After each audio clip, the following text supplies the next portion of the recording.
Good afternoon and welcome to the 2015 Robert S. Gordon Jr. Lecture in Epidemiology. I'm sorry that the President was not able to stay over and introduce our speaker today. He spoke here yesterday at about 5 o'clock, but it was unable to stay. My name is David Murray. I'm the Associate Director for Prevention and Director of the Office of Disease Prevention. I'm very pleased to represent Dr. Collins today and introduce our speaker. I wanted to say a few words about Robert Gordon and the Robert S. Gordon Lecture Award. This lecture is awarded each year to a scientist who's made major contributions in research or training in the field of epidemiology or in the conduct of clinical trials. The Gordon Lecture Award recipient is selected based on recommendations of the NIH Epidemiology and Clinical Trials Interest Group. This is the 21st year that my office, the Office of Disease Prevention, has been involved in the lecture and has sponsored it. The list of very prominent scientists who have received this award previously is available on our website, where you can take a look at it. The Gordon Lecture Award was established in tribute to Robert S. Gordon Jr. for his dedication to the field of epidemiology and his distinguished service to NIH. He worked here for more than 30 years. He served in numerous senior leadership positions, including Special Assistant to the Director and Chief Advisor for Clinical Practice and Research. Dr. Gordon was an early organizer of efforts to address the emerging problem of HIV and AIDS, and became a key coordinator of AIDS research on the NIH campus. For the last 10 years of his service here, Dr. Gordon made important contributions to policy and management issues regarding epidemiology, clinical trials, and health effects of environmental hazards. So we're grateful for all that he has done, and this award is in his honor. It's a very great pleasure for me to introduce this year's Gordon Lecture Award recipient, Dr. Shariki Kumanyika. Dr. Kumanyika received her PhD in human nutrition from Cornell University in 1978. She obtained her master's in public health degree from the Johns Hopkins University in 1984. She went directly to join the faculty as assistant professor, first at Cornell, then at Johns Hopkins, then at Pennsylvania State University, then at the University of Illinois, Chicago. Dr. Kumanyika has moved around a little bit. She joined the faculty as professor of epidemiology at the University of Pennsylvania in 1999 and retired just this summer, having served as professor of epidemiology and associate dean for health promotion and disease prevention in the School of Medicine. Dr. Kumanyika's research has focused on ways to reduce diet-related chronic disease risks, particularly among African Americans. She has served as principal investigator or co-investigator for many multi-center and single-center randomized clinical trials or observational studies related to salt intake, other aspects of dietary intake, and of course obesity. Several of her studies have examined ways to promote healthy eating and physical activity in African American children or adults in clinical and community-based settings. She founded and continues to chair the African American Collaborative Obesity Research Network, a national network that seeks to improve the quantity, quality, and effective translation of research on weight issues in African American communities. Dr. Kumanyika is an elected member of the Institute of Medicine, the American Epidemiological Society. She's a fellow of the American Heart Association, the American College of Epidemiology, and the Obesity Society. She is president-elect of the American Public Health Association. Dr. Kumanyika is the co-chair of the Institute of Medicine's Committee on Childhood Obesity Prevention and of the International Obesity Task Force. She's also a member of the World Health Organization's Nutrition Guidance Expert Advisory Committee. She was a member of the NHLBI Advisory Committee or Advisory Council from 1996 through 2000. She has served on the monitoring board of the Jackson Heart Study since 1998. I lost track of the number of NIH committees and work groups that she has participated in, simply too many to count, across a wide number of institutes and centers on this campus. She's published extensively in the peer-reviewed literature and published 2 books on obesity prevention. Her presentation today is entitled Research Directions for Solving the Obesity Epidemic in High-Risk Populations. There will be time for questions after her remarks. I would also like everyone to join us at a reception for Dr. Kumanika at the NIH Library, which is just across the hall to my left. And now please join me in welcoming the 2015 Robert S. Gordon Jr. Lecture Award recipient, Dr. Shariki Kumanika.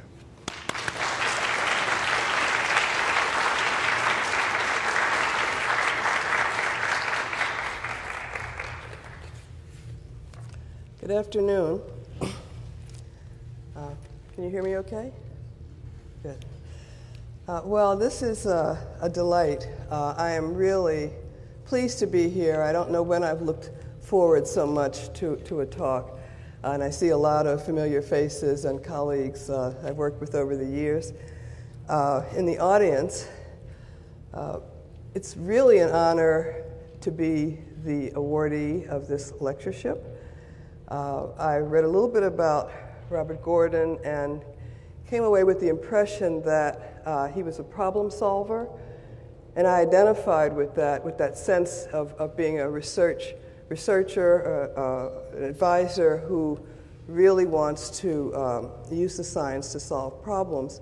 And I hope that what I say today will bring us a little bit closer to thinking about how to solve a somewhat intractable problem of obesity in high-risk populations using African American data as an example, but as an example of a way of thinking that might readily be applied to other high-risk populations.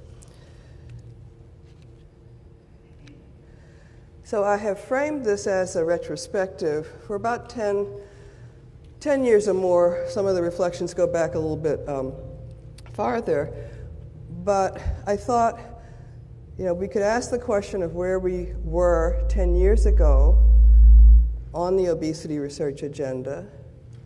Where are we now in terms of high-risk populations, and where can we go? How will we get there to solve this problem? So I'm trying to be positive. You could look at this as a glass half empty or half full. We don't know a lot, but we do know a lot. And I'd like to invite you to think with me about what we do know and what it means. So where were we 10 years ago with obesity prevalence in black populations, and on this slide also Mexican Americans? If you look at the yellow bars, you can see that in the data point 1999 to 2004, about a third, 30% or a little more than that, of white men, black men, and Mexican American men were in the obese category, and in the women, about the same proportion in white women, but 54%, more than half of black women, and about 42% of Mexican American women were in the obese category. The other bars on this graph are straight line projections of what the rates of obesity would look like if they continued at the same rate as had been seen in the past data. So those are the dire projections of what might happen if we don't get a handle on this problem. The one that's most striking is 76% of black women by 2030 would be over BMI 30 or in the obese range. In children, fortunately the rates are lower in children, but still of concern. 17, 18, 19% of white boys, black boys, and white girls. More, 25%, the high-risk group in children has been in the Mexican American boys in these three groups. And in girls, it's the 27% that you see in the yellow bar in black girls. So that's where we were. Where the gray bar is where we don't want to be. And I'll show you later some data about where we are now. But to continue, I'd like to mention, David mentioned some of the committees I've been on. I had the opportunity to be involved in a lot of the agenda setting that was going on around 2003, 2004. And these are covers from the think tank report from Heart and Lung, the Enhancing Obesity Research at the National Heart, Lung, and Blood Institute, and the executive summary, which it turned out was about as long as the report because we just couldn't leave anything out. And then the NIH Obesity Research Agenda that was issued around that time and leading up to the one-stop shopping obesity research NIH.gov website. There were two aspects that came out of the think tank report. One was, and I have new in quotation marks because they weren't new in that nobody had ever mentioned them before, but they were more or less newly acknowledged as important threads in the obesity research agenda. One was the need for societal approaches involving environmental and policy changes to address obesity. And some of the recommendations had wording like, embrace the full power of the social sciences, work with researchers who understand the environment and some of the societal causes of obesity. And the other aspect that came out that was particularly important to me was the increased awareness of the need for solutions that were applicable to ethnic minority and other high-risk populations. At the time, the obesity research evidence was primarily on treatment-seeking populations with white women and then some related to populations with diabetes, but the public health need for addressing obesity in minority populations was not really acknowledged, and the clinical guidelines that had been released a few years prior basically said we're not sure what works in ethnic minority populations, although we think things might work differently, and here's some suggestions based on what people have been trying. So we really were at a point where we needed to bear down on this issue. I was especially pleased that something I had been working on before the obesity epidemic had emerged. I started in 1984 working on obesity in black women, which stood out as an issue at an NIH meeting I attended on coronary heart disease in blacks in 84 at one of the buildings on this campus. So it's just coincidence that that's about 30 years ago, maybe even to the day or around this time. And so I published this article in Epidemiologic Reviews in 1987, Obesity in Black Women, where I tried to figure out, is this really a problem and what could be causing it, and tried to rule out some explanations.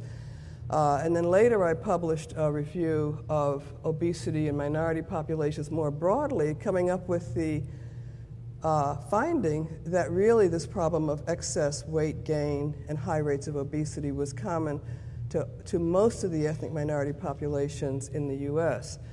I also looked at the issue in children in 1993, and some special issues related to attitudes and practices, also in 1993 from a consensus conference that was here at NIH.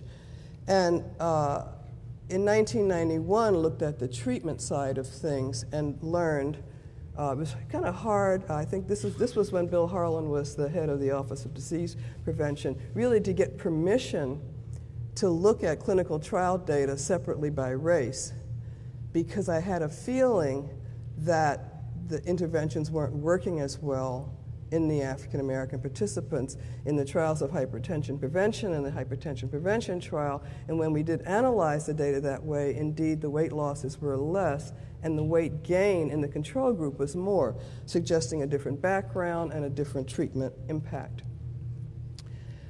In 2002, I needed a little help from my friends, so to speak, and I formed a research network that was mentioned, the African American Collaborative Obesity Research Network, to come together and create a research agenda specific to the black population.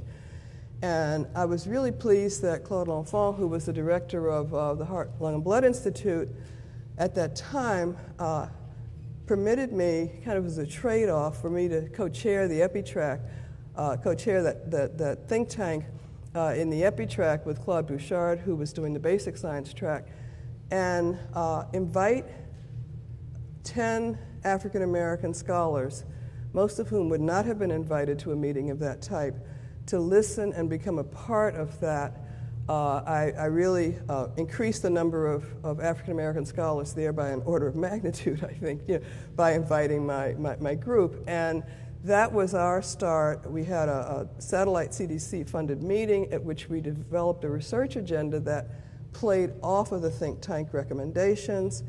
And in 2007, published a research paradigm that grew out of a CDC conference, and that's the main element that you see on this slide. And this research paradigm was related to the issue of societal causes. We called for mixed methods research, really using both quantitative and qualitative methods, and looking at, as you see the three circles in the Venn diagram, considering different environments, physical and economic environments, historical and social contexts, and cultural and psychosocial processes when considering interventions on energy balance, thinking about the issue in the population context instead of thinking about the, how to understand people, starting with their energy balance and then working out from that. So we wanted to contextualize the research and make it more community-focused, and have been using this paradigm to guide our work since then. So I've talked a little bit about where we were, 10 years ago and moving forward in this decade, and now I want to turn to where we are now. What has the evidence, the research that's been done, told us about this issue and how to address it? So the data slide gives prevalence levels, and I compared them with the projections in the graph that I showed you before.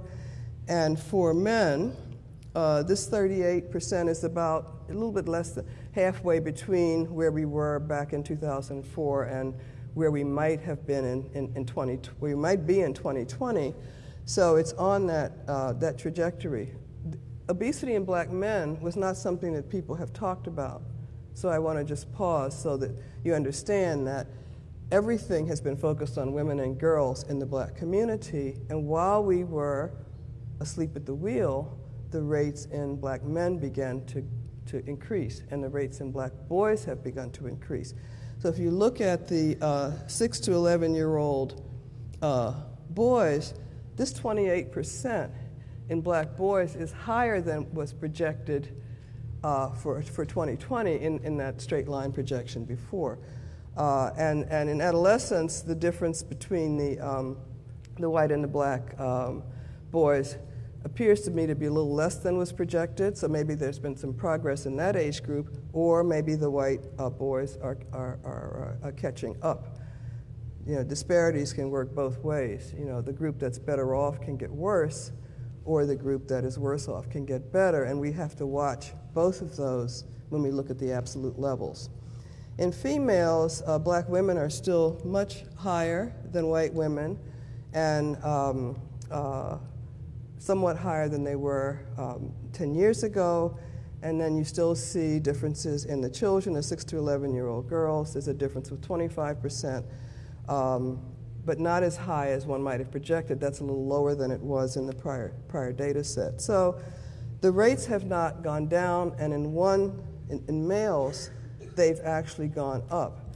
Overall, the rates in black children and Hispanic children have increased more steeply at some periods during the epidemic. The epidemiology has also told us, besides that the higher risk in women predates the current epidemic, that the trends of increase are worse in some groups, and that the absolute prevalence is higher, that the prevalence of obesity-related disease is higher. There's less success in weight loss in the state-of-the-art trials. There's a higher risk for weight gain, even while in some of the trials, and higher risk for lower treatment impact, and a continuing uncertainty about the effectiveness of interventions. The other thing that, and it harks back to the finding in the think tank, that the environments for achieving and maintaining a healthy weight are more challenging because the context for healthy eating and active living are less favorable in black communities. Some of the data a combination of quantitative and qualitative data that have been pulled together to show what these environmental risks are in the physical, economic, and social cultural environments are shown here, both for food and for physical activity. You've probably heard some of these mentioned, especially the ones related to supermarkets, because we now have a federal initiative to put supermarkets, quality supermarkets, in communities that may have food stores, but don't necessarily have the kind of food stores where you could buy or where you would want to buy healthy food. More fast food restaurants, target marketing through many channels, including outdoor ads, media that come into the Black community, and so forth, and less private transportation for food shopping, economic factors. I won't read through all of these, but I think you can scan them yourself and get the gist. Many things that would be supportive of healthy eating and physical activity are not there, and things that are unsupportive of healthy eating and physical activity are there. So our approach to looking at the evidence for on this issue was really centered around what do we know about how to intervene on the problem, because we're very solution-oriented. So the EPI has made us excellent at documenting the problem. No one's arguing anymore that the problem is there.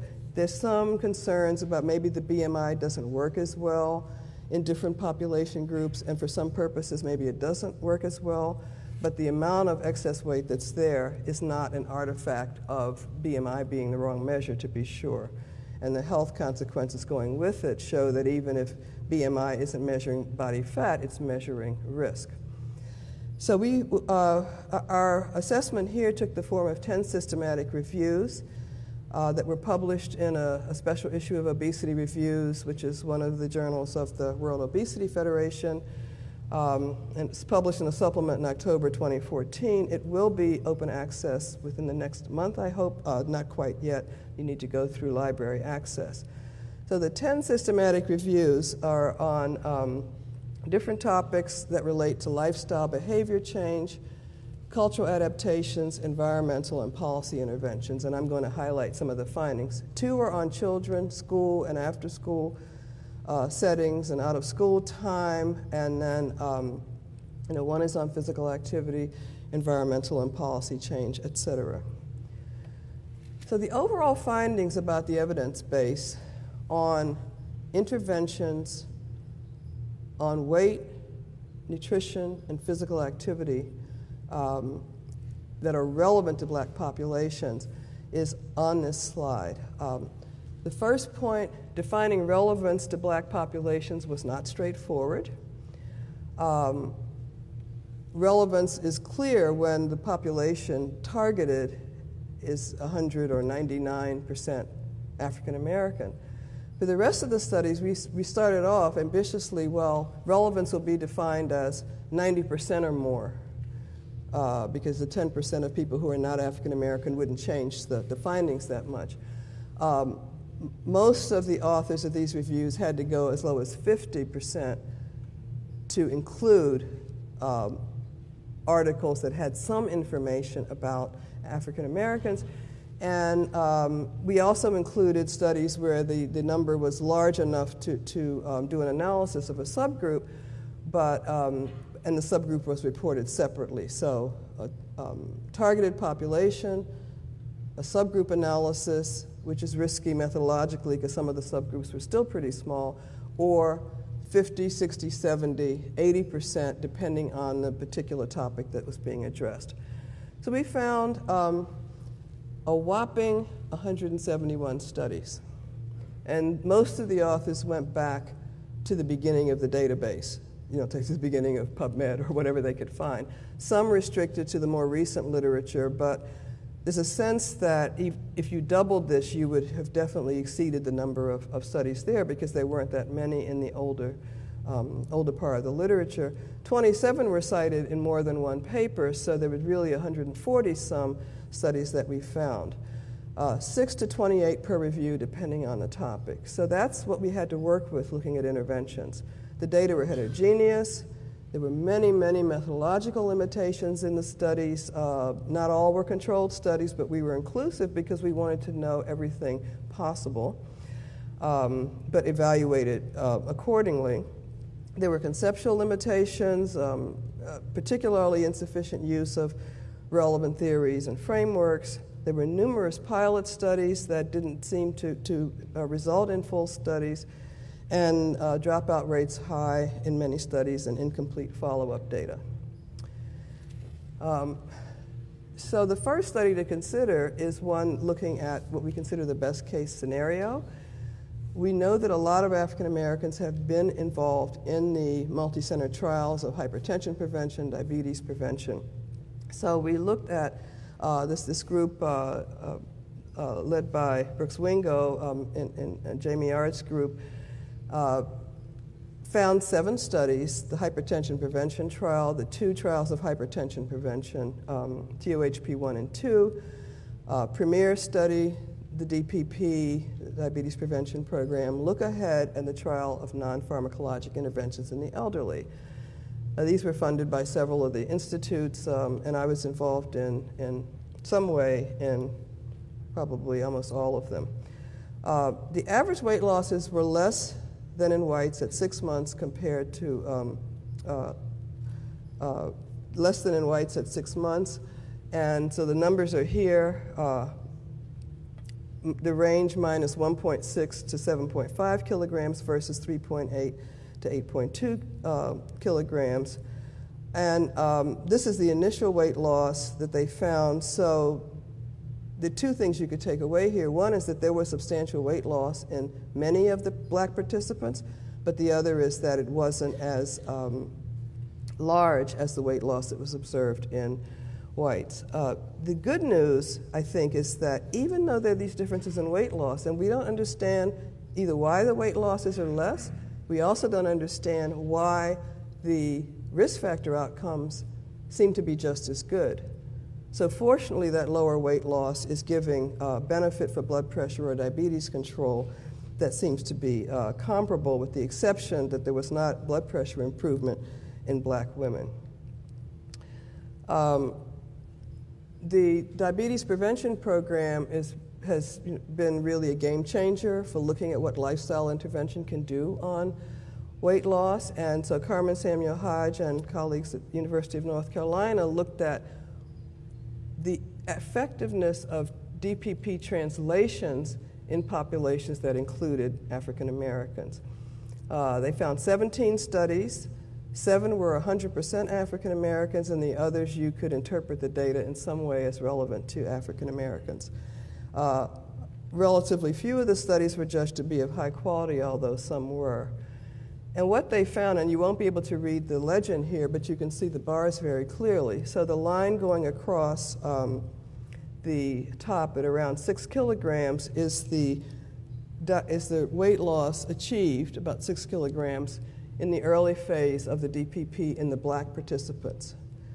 And the bars, the height of the heavy bars, is showing you what weight loss has been achieved in the translational studies that were done in various community or research settings outside of the strict high-cost efficacy circumstances of the DPP. So there's weight loss, but it's not as good, so we're losing the effect. The weight loss in blacks was less than in whites. The weight loss in translated DPP is about half in the highest quality studies of the weight loss that the blacks in the DPP had. So there's room for improvement here, but it is encouraging that we're on the way to success with a proven method. We had one review on e-health interventions for 2 reasons. One is that minority populations are heavy users, perhaps heavier than average, especially young people, but also people of all ages. It's kind of against that idea of the digital divide. Digital media of some types are really being used very heavily in ethnic minority populations, and the e-health interventions are showing efficacy for weight loss in the populations where they've been studied. So Gary Bennett led this review, expanded it in order to have some studies to any ethnic minority population. So there was at least one study in there for Latino populations, and found only six studies. They were pretty good studies, and they were suggestive of short-term efficacy. There was no evidence on mobile approaches, and they may be the most heavily used, but it's very promising that a medium where you can reach minority populations is associated with an effective type of intervention. Another group from Marion Fitzgibbon's group in Chicago did a systematic review of culturally adapted strategies, because the message has been what's missing from the efficacy or effectiveness of weight loss must be that we haven't tailored this properly for the social cultural context in which weight loss is being attempted in black populations. And so they analyzed, limiting this to black women where most of the studies existed, this what people had done according to a typology of Matt Kruder, similar to a typology of surface structure and deep structure by Ken Resnicoff, and classified the type of cultural adaptation in terms of whether it was on the surface, whether it was trying to deal more with deep structure, involving constituents in talking about their culture and their circumstances, and then using that to develop the intervention. Evidential, providing evidence about the risk and so forth. Social cultural, relating attitudes and practices, and linguistic, changing language, which is less relevant to African Americans than Latinos, for example, and then targeting the group versus instead or also tailoring to individuals. So that was assessed, and they had 28 studies that they could evaluate. 17 reported some significant improvement in diet or weight outcomes.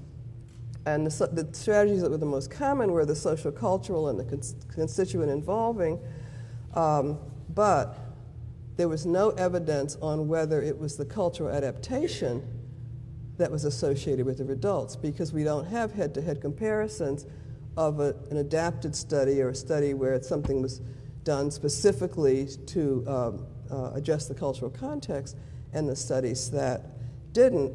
So when you compare results in cultural adaptive studies, I'm not going to show you those data, but if you go back to the paper on NIH multi-center trials, the weight losses in a lot of the cultural adaptive studies might be significant or promising, but they may be smaller than in non-adaptive studies. And so we really don't have a science of cultural adaptation. We're not even near there yet. And there's not much standardization in what people are doing and calling cultural adaptation. One form of cultural adaptation is to put the intervention in a faith setting, and so one of our reviews looked at faith-based interventions. All of the interventions identified were in churches, that we had no interventions in mosques or other faith institutions, although not all African Americans are in Christian churches, but the studies that we found that were published were in churches, and 12 were RCTs, 10 were pilot studies, including some of the RCTs, I think, and 7 of these studies reported a change in something. Again, this is liberal, adhering to systematic review, but being very liberal in looking for positive signs that something is working. Now I want to turn to environmental and policy change interventions, because that is the area which has really been the new frontier for all of obesity research, and it's very important because of the differences in environments when thinking about African Americans. Our review of this area took advantage of a data set that was used to develop an evidence rating system by Laura Brennan and the Transtria group. And it was they put together 600 articles from 396 sets of studies that they call study groupings. So we took this database that they had created, only went up to 2009, and looked to see of the effective nutrition strategies that they had rated, where did we have any data relevant to African Americans? And so they were looking at both internal and external validity because they really wanted to see how do you evaluate studies for reach effectiveness and so forth.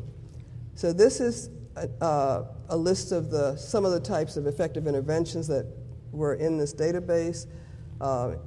Fewer in the nutrition-related category were considered effective, meaning had been studied or reviewed by a consensus group or were studied by Brennan's group to assess them as effective. More in the physical activity area involving street design, school policies, and so forth. So there were 142 intervention evaluations in this data set and 254 cross-sectional studies. If you want to, you can just put aside the cross-sectional studies because you can't really tell anything about people's reaction to the environment if you're studying them both at the same time. It's really the evaluation studies of the influence of the environment or the policy on behavior that we need. 33 of these were relevant, defined as I had mentioned before, to black populations. Some of them you couldn't tell who was in the population they sampled. And they related to 15 of these 24 strategies. For the evaluation studies, there were 10 out of this data set that were relevant. And the only clear finding in this was that child care settings, which include school, are the place to be with these interventions. No matter what type of study you had, you got a sense that if you could do something well in a child care setting, you could influence physical activity or weight. We did not have any really meaningful findings on nutrition in that regard. So the conclusions related to environmental and policy change were a whole methodologic study in and of themselves. One is to increase the priority to these, given to these evaluation studies, including the nutrition interventions and some of the promising or emerging strategies that are not yet rated effective, but they have some face validity and should be looked at. Certainly make reporting of the ethnic composition of the sample routine, because you can have a policy or an environmental intervention, and if you don't know which people are being reached by that, you can't tell that it's actually going to address a disparity or reach a high-risk population. And it could be that a high-risk population in a neighborhood or community is not going to have the same uptake of that intervention as people who have a different situation. Oversampling high-risk populations is probably a good idea. Gender-specific analyses, because girls and boys, this was childhood-focused, girls and boys don't react to their environments in the same way. They have different attitudes, issues, responsibilities, and social norms. We need to also compare, as I mentioned, the high and the low risk groups to see if they're taking it up at the same level. Again, no conceptual frameworks related to how should this affect disparities, really rise up from looking at this. And so, theoretical frameworks are always useful in deciding, in designing studies.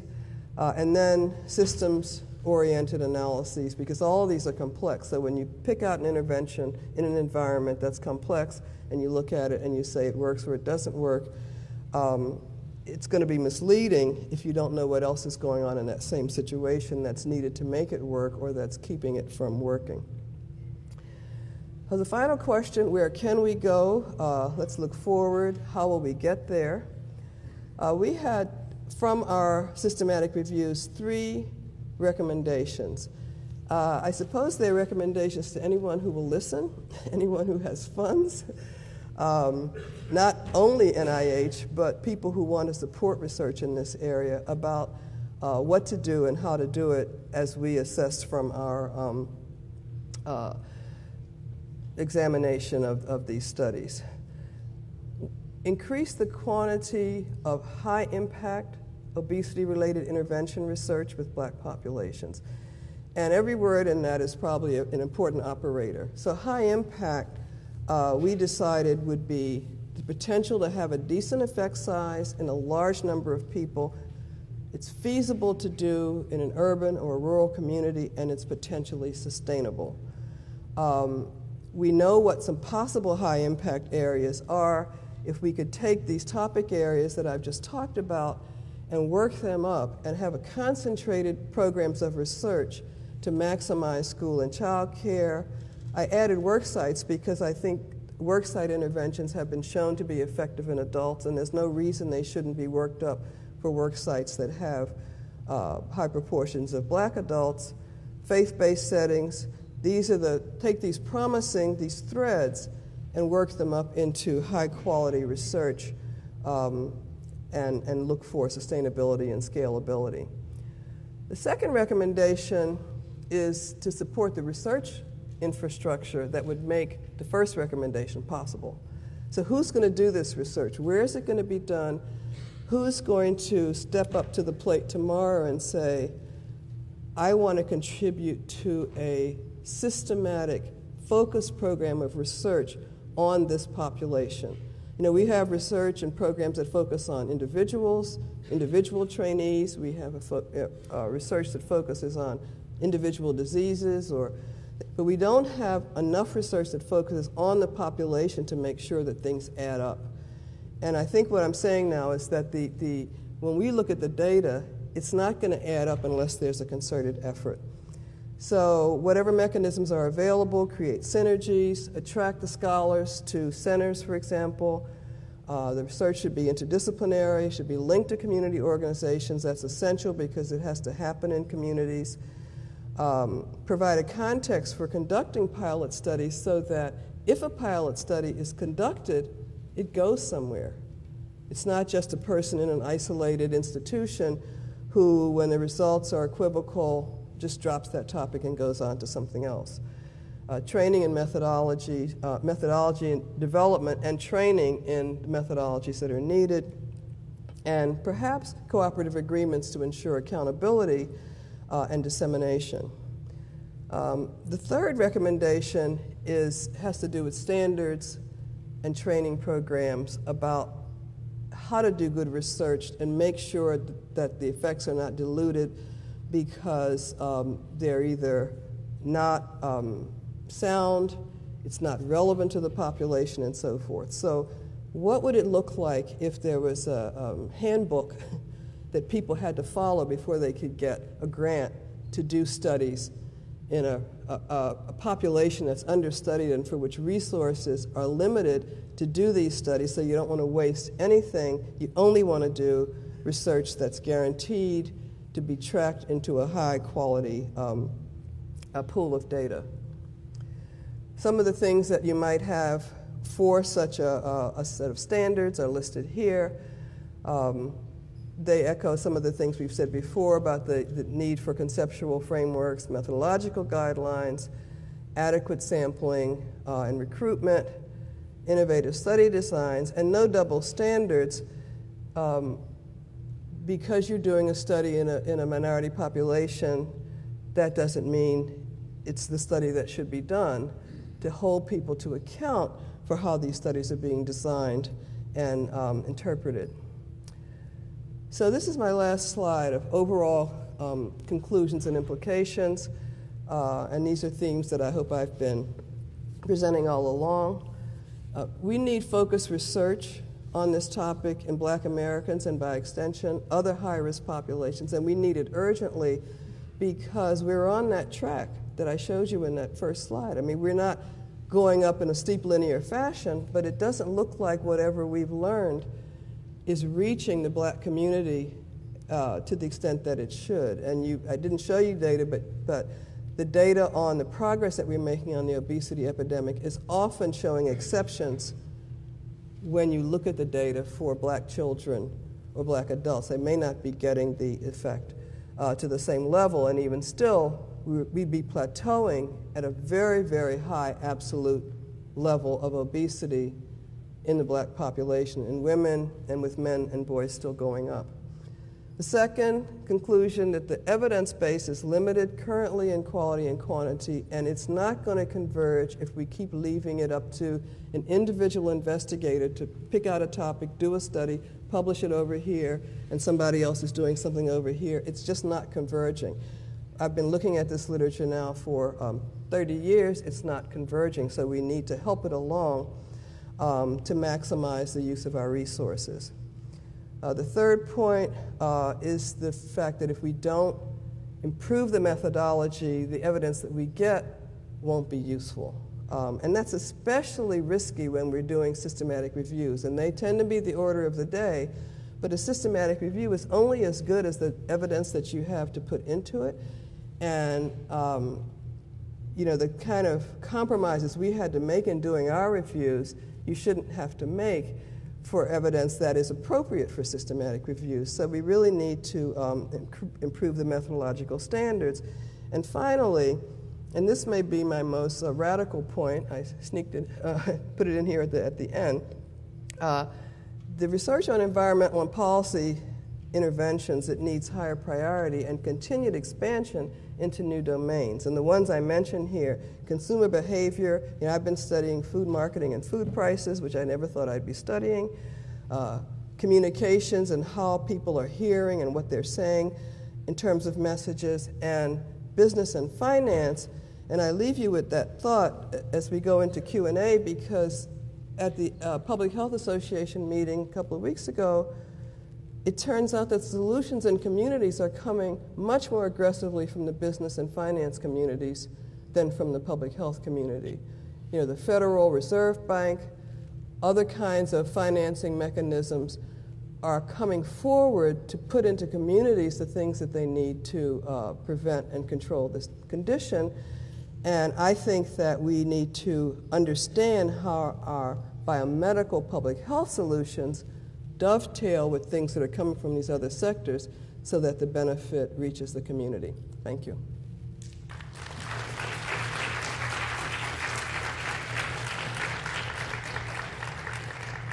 So I have 11 minutes for questions.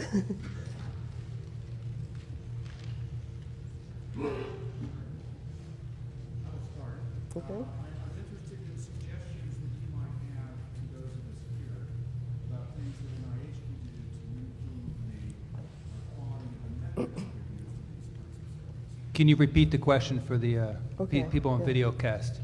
If she can, or you wanted to do it in here? Okay. My question is, what suggestions do you have for us about things that we can do that would improve the quality of the methods that are used in these kinds of studies? It's something that lots of us talk about, but do you have specific suggestions for things we can do?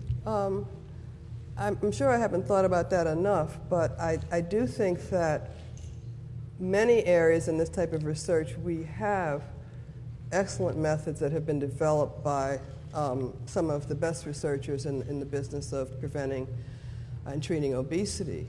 So it's a matter of disseminating information about methods so that investigators who may be isolated, they're not in sort of large, heavy hitter groups, will see what the methods are and be able to afford them. There may be some support needed. Some people don't use accelerometers to measure physical activity because they're too expensive.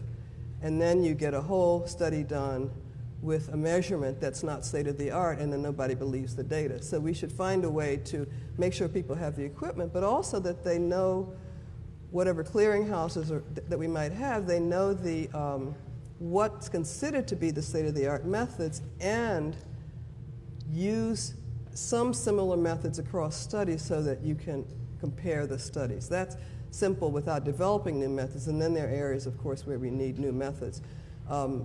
Dietary assessment in young children is one where I'm not sure that when people are choosing methods, they understand which ones are actually going to give you good data about what a child eats, because at certain ages, the child cannot report for themselves, and we found that as a problem in some studies.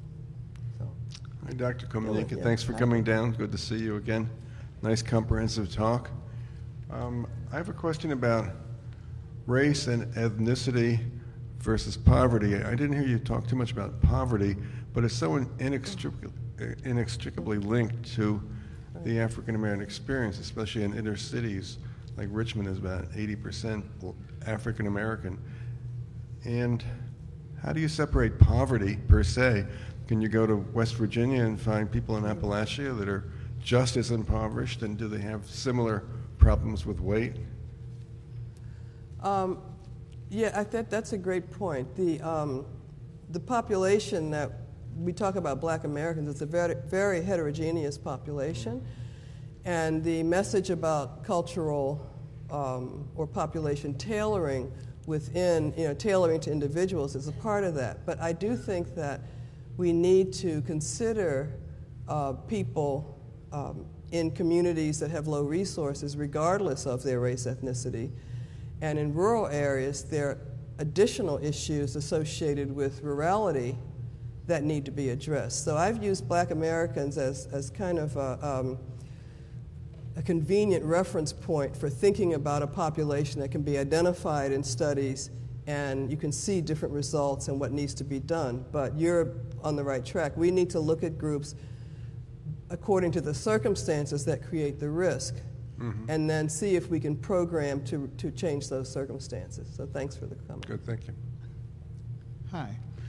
A lot of big breakthroughs come when people from very different disciplines interact. Has the systems biology community and the mathematicians, have they really become engaged with the social scientists? Because these are really high-dimensional problems with different types of parameters that you're trying to push together. I'm not sure that's a question for me to answer. Is Patty still here? Well, I guess, when you go to meetings, do you see people like that showing up? No. Well, if it's a meetings on system science or systems approaches, you do. So let me answer the question. The OBSSR had funded a research network called the Network on Inequality, Complexity, and Health, or NICH, and the purpose of that network was to bring people from different aspects of content, health content and systems science together to create some of those marriages and do some of that thinking. And the network did accomplish quite a bit. We'll be had a conference here at NIH February of this year. And so some of that's happening, but when you mention systems thinking and complexity in the usual company of researchers who haven't had an introduction to it, it doesn't catch on quite a bit. So we need a whole lot more of that. And I know the people here are working very hard to get that to happen, but we're not there yet. Thank you. Hi, Dr. Kumanika. Jack Yanowski, pleasure to see you again. Wonderful talk as always. We've made mention of some forms of heterogeneity among the populations being studied. How much importance do you think should also be given to genetic heterogeneity among samples being examined in high-risk populations? In other words, you've talked about assessing a lot of different factors, but what about genetic heterogeneity? I haven't looked into that myself. I mean, I think that genetic heterogeneity is going to be important when you have a treatment or preventive intervention that yields different biological responses. The ones that we're talking about now, especially for prevention, are general strategies that need to be put in place, like the environmental and policy strategies. They need to be in place to enable people to have better control over the eating and physical activity. The reasons that some people will respond better than others may be related to some genetic heterogeneity. So I think we should still continue to explore that as we look at the person-environment interaction, but it's not an alternative to doing these other big picture interventions.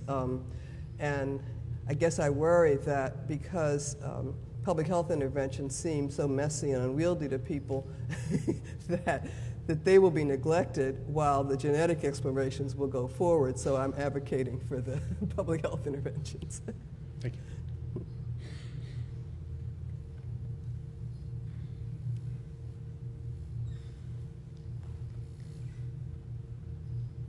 Okay.